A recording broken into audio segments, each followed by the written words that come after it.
And Florida renters, did you know your landlord is not required to provide air conditioning?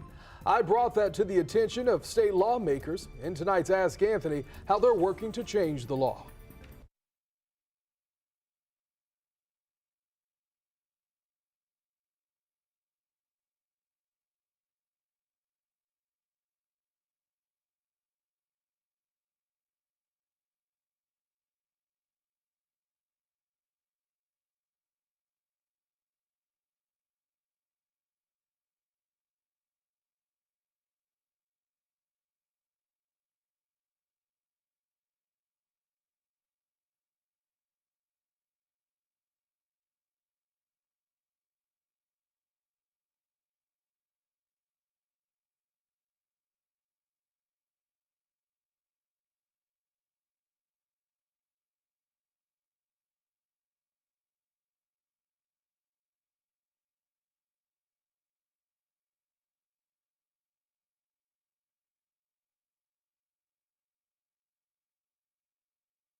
In tonight's Ask Anthony, I'm speaking with state lawmakers about air conditioning requirements in the state of Florida.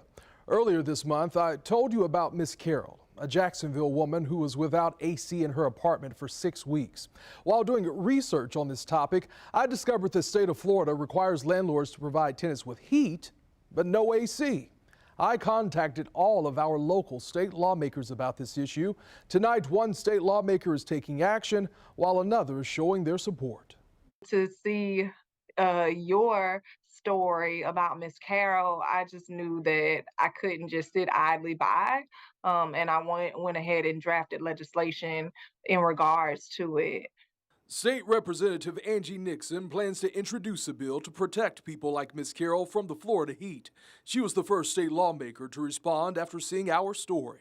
I want to ensure that wherever folks lay their heads, that we're making it mandatory for AC units to be there. Right now on your screen is a list of requirements Florida landlords by law must follow to protect their tenants. Air conditioning is not on this list. It struck us as sort of a no-brainer to go ahead and require air conditioning. In 2021, State Senator Jason Pizzo of Miami filed a bill that would require landlords to provide tenants with AC, but it never made it out of committee. He believes this time it should at least get a hearing and discussion. Anytime that you try to include or add a requirement or mandate onto a statute to an industry that has a lot of influence in Tallahassee, they're going to be resistant. Recently, advocates have been pushing to protect inmates and staff members at non-air-conditioned Florida prisons, and that's gotten the attention of lawmakers on both sides of the aisle in Tallahassee. And now that we sort of have everybody's attention on that, I'm going to recycle and revisit the very simple idea that, Miami, where I live, may have had snow flurries in 1977, but those aren't coming back anytime soon. It's only getting hotter. Representative Nixon says with the extreme heat, she believes her colleagues will get behind this bill. This is a public safety issue at the end of the day. People can die from things like heat stroke, and so we want to avoid that at all costs. And Arizona, another hot state, actually has laws that require landlords provide air conditioning. Representative Nixon says if you're a renter who has been without AC for an extended period of time, you can contact her office. Pizzo and Nixon are asking you to reach out to your state representatives and senators and share your thoughts so no one ends up in another situation like Miss Carroll. Remember, if you have a problem you just can't solve, you can always email me at AskAnthony@firstcoastnews.com.